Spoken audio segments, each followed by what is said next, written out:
Assalamualaikum warahmatullahi wabarakatuh. Perkenalkan, nama saya Resta Yulia dengan NIM 3425025. Saya dari Prodi Akuntansi Syariah, Fakultas Ekonomi dan Bisnis Islam. Di sini saya akan menyampaikan sebuah pidato yang bertema agama. Selamat menyaksikan.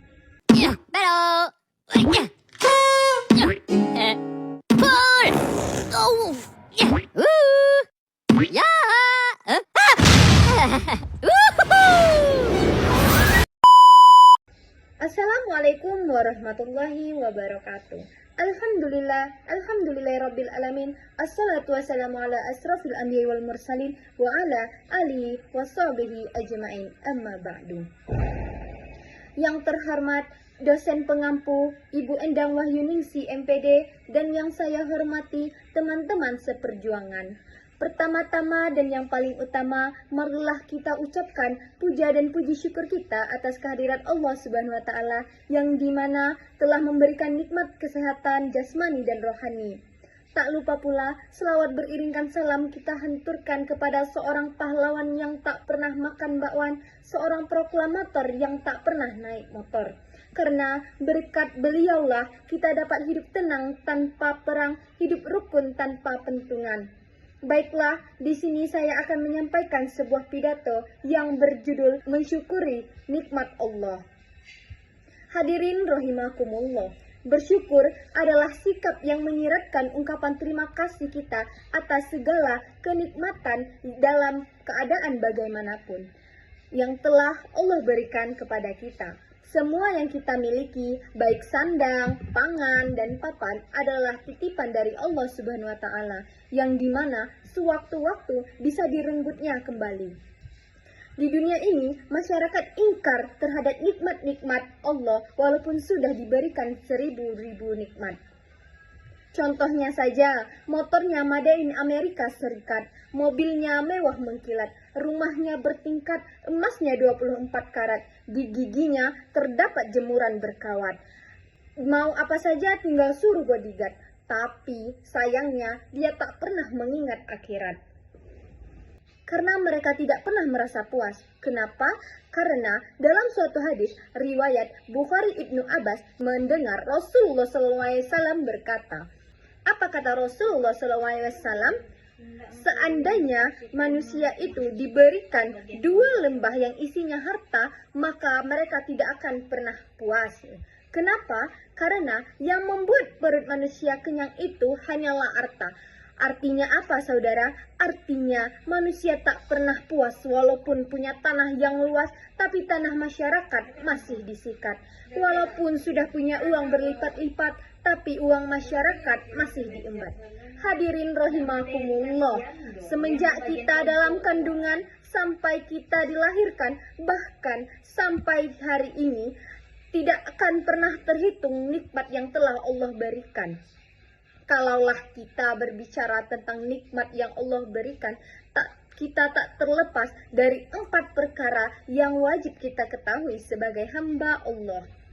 Yaitu yang pertama, siapa yang memberikan nikmat? Yang kedua, nikmat apa yang diberikan? Yang ketiga, siapa orang yang menerima nikmat? Dan yang keempat, ucapan syukur terhadap nikmat yang Allah berikan.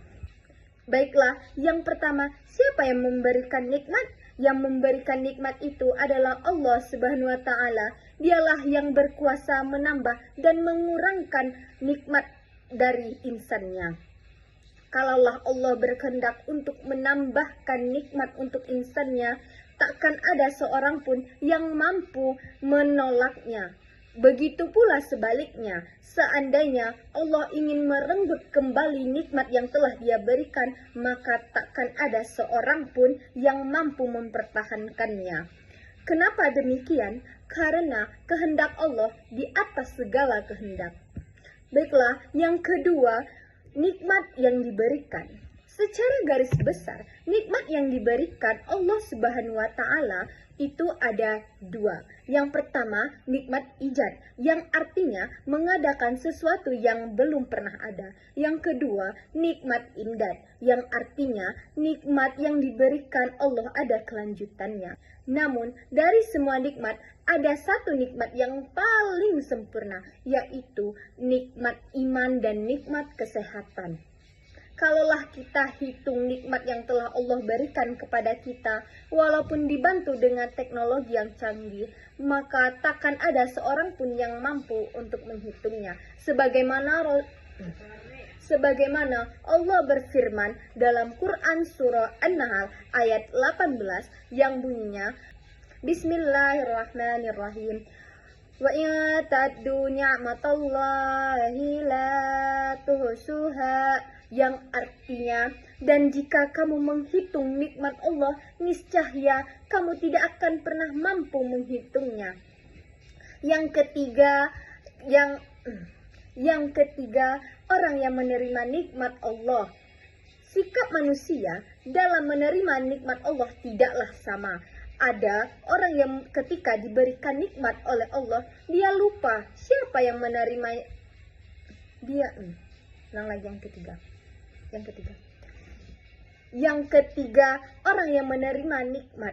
Orang yang menerima nikmat adalah hamba Allah, yaitu kita sebagai manusia. Sikap manusia dalam menerima nikmat tidaklah sama. Ada orang yang diberikan nikmat oleh Allah, tapi dia lupa siapa yang memberikannya nikmat, yang artinya dia tidak pernah bersyukur. Namun ada pula orang yang ketika diberikan nikmat oleh Allah, yang ketiga, orang yang menerima nikmat Allah. Sikap manusia dalam menerima nikmat Allah tidaklah sama. Ada orang yang ketika diberikan nikmat Allah, lalu dia lupa siapa yang memberikannya nikmat. Ada pula orang yang ketika diberikan nikmat oleh Allah, dia melontarkan kalimah-kalimah yang baik, yang artinya dia ingat siapa yang memberikannya nikmat. Allah Subhanahu wa Ta'ala berfirman dalam surah Ibrahim ayat 7, yang artinya, dan ingatlah ketika Tuhanmu memaklumkan, sesungguhnya jika kamu bersyukur, niscaya Aku akan menambahkan nikmat kepadamu. Tetapi jika kamu mengingkari nikmatku, maka pasti azabku lebih pedih. Yang keempat, adanya ucapan syukur terhadap nikmatnya. Kewajiban kita selaku orang mukmin dengan berdasarkan ayat di atas adalah mensyukuri nikmat yang telah Allah berikan kepada kita. Salah satu tanda orang yang mensyukuri nikmat Allah dengan mengucapkan ucapan-ucapan yang baik pada mulutnya. Contoh kecilnya saja, ketika ia ingin makan, ia mengucapkan bismillah. Dan ketika ia selesai makan atau selesai minum, dia mengucapkan alhamdulillah. Ini adalah salah satu contoh sikap orang yang mensyukuri nikmat Allah. Lafaz yang menyatakan syukur kepada Allah sangatlah banyak. Salah satunya yang paling baik adalah lafaz pujian, yakni alhamdulillah. Lafaz ini apabila dibaca oleh seorang yang beriman, dia akan ringan pada lidahnya, namun sangat berat pada timbangannya. Artinya apa? Artinya mudah diucapkan, namun sangat berat nilai ibadahnya di sisi Allah Subhanahu wa Ta'ala. Jadi, dengan kita mensyukuri nikmat Allah yang telah diberikan kepada kita, dengan cara menaati semua perintahnya dan menghindari semua larangannya. Karena dengan itu manusia akan memperoleh derajat yang paling mulia di sisi Allah Subhanahu wa Ta'ala. Sebelum saya tutup pidato ini, izinkan saya untuk menyampaikan sedikit pantun. Burung nuri terbang di awan, hinggap sebentar di dahan yang tinggi. Segala nikmat jangan dilupakan, mari bersyukur setiap hari. Baiklah, hanya sekian pidato yang dapat saya sampaikan. Ambil baiknya dan buang buruknya dalam pidato saya. Jika ada salah kata, saya mohon maaf. Kepada Allah saya mohon ampun. Saya akhiri, wallahul muwaffiq ila aqwamit thoriq. Wassalamualaikum warahmatullahi wabarakatuh.